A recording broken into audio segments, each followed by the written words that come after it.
Olá, eu sou Amanda Pupo, jornalista da agência Infra, e hoje eu converso com autoridades, executivos aí que trabalham diariamente com o saneamento no Brasil e que estão reunidos aqui hoje em Brasília no Conexões Saneamento 2025, evento promovido pela Abicom.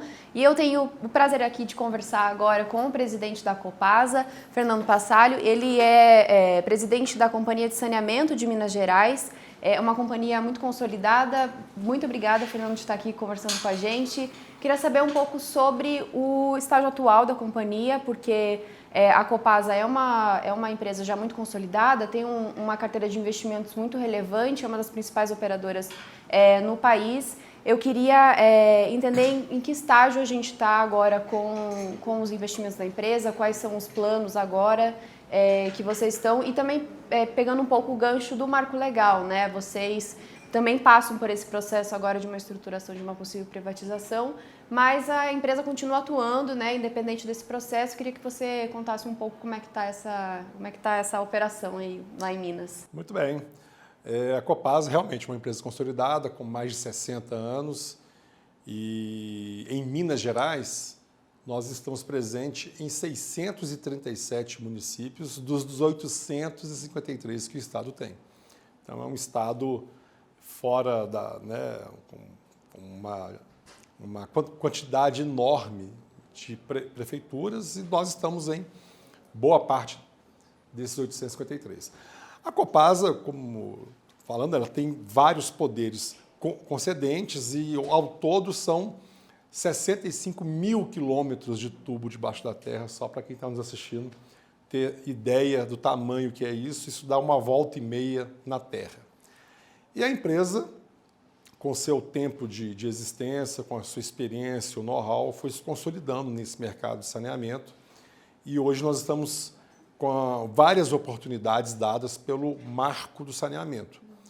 O marco do saneamento, eu costumo dizer que é o único setor da economia que tem uma lei que obrigue esse setor a crescer, é o setor do saneamento. Você não tem nenhuma outra lei que obrigue, por exemplo, que as estradas estejam em condições A, B ou C até 2033, ou que as estradas sejam concedidas. Você não tem outro marco que traga metas tão objetivas, com prazo, como o marco de saneamento. E nisso a Copasa está fazendo o dever de casa. É uma empresa que está se estruturando, é uma empresa que está fazendo um crescimento na sua capacidade de CAPEX como nunca antes na história. Só para se ter uma ideia, nós praticamente elevamos o nível de execução.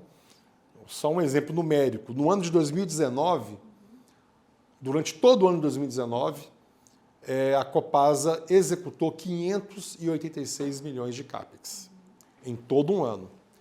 Só no primeiro trimestre desse ano, nós já executamos, no primeiro trimestre, 550 e no segundo, 640. Ou seja, nós estamos com a execução de CAPEX, aquela que era anual, a gente está fazendo trimestral. E isso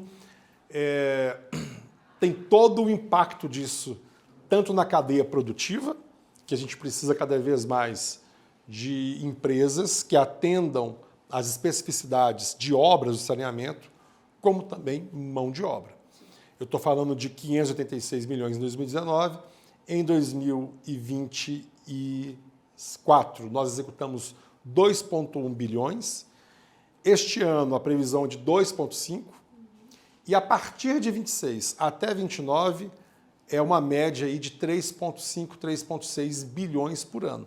Então é uma velocidade enorme de crescimento na capacidade de obra, na capacidade de construção de rede, de elevatória, transformando aí vários pontos de Minas Gerais em verdadeiros canteiros de obra para atingir a tão sonhada universalização do saneamento. Uhum. E nesse ponto, como é que vocês estão em relação às metas do marco legal, Fernando?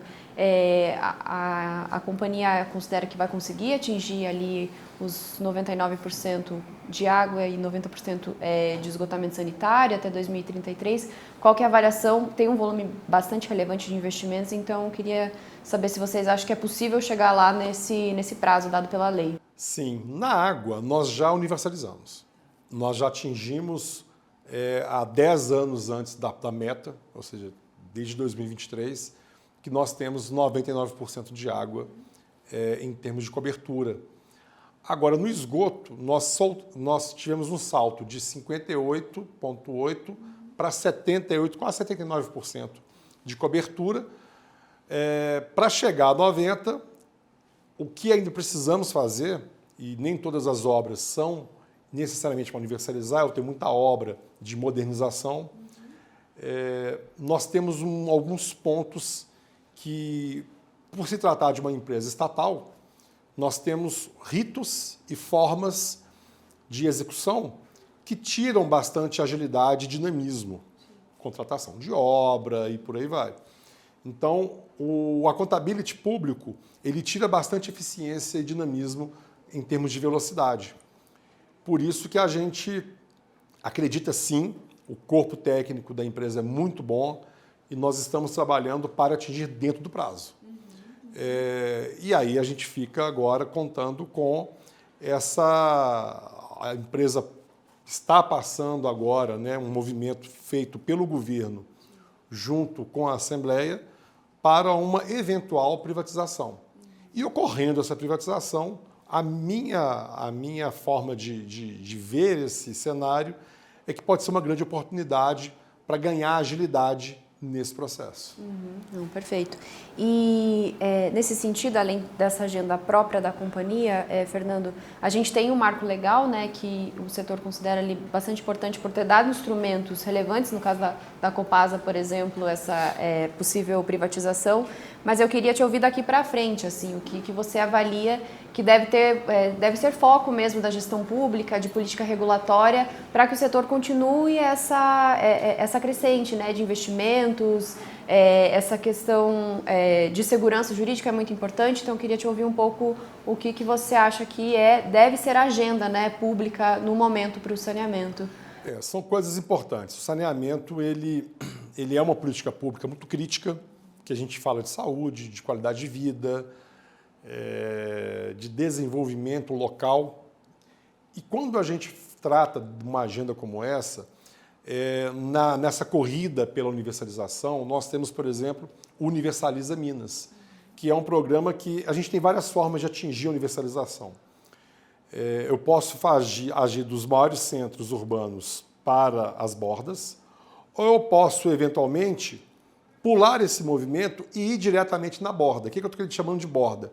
Algumas localidades mais longe do centro urbano, nós estamos indo direto lá, não fazendo o movimento natural que se esperava, porque a gente acredita que existe uma convivência harmônica da viabilidade econômica, dos números serem totalmente sadios para a empresa e a gente conseguir atender a necessidade dessas comunidades mais longínquas antes do prazo, que seria só lá, né, para 2033. Então, tudo isso faz com que a gente promova agendas que coloquem a empresa dentro de toda uma pauta ESG, a gente valoriza muito isso, e todas as agendas de geração de valor, independente da empresa ser ou não privatizada, que é um movimento do controlador com a Assembleia, toda a agenda de geração de valor está posta e está sendo seguida independente disso. Então, a gente está com uma agenda de uma PPP no bloco de saneamento, hoje um dos primeiros blocos criados, que é o bloco de Jequitinhonha, que levaria aí uma execução de CAPEX de 3,3 bilhões aproximadamente em 92 municípios do Vale do Jequitinhonha. Estamos trabalhando vários contratos em que a Copasa hoje tem a água, tem o contrato da água, mas falta assumir o esgoto naqueles municípios também. Estamos trabalhando formas de conseguir uma assunção desse objeto, coisa que numa privatização já teríamos essa possibilidade dentro da perspectiva do artigo 14 do marco.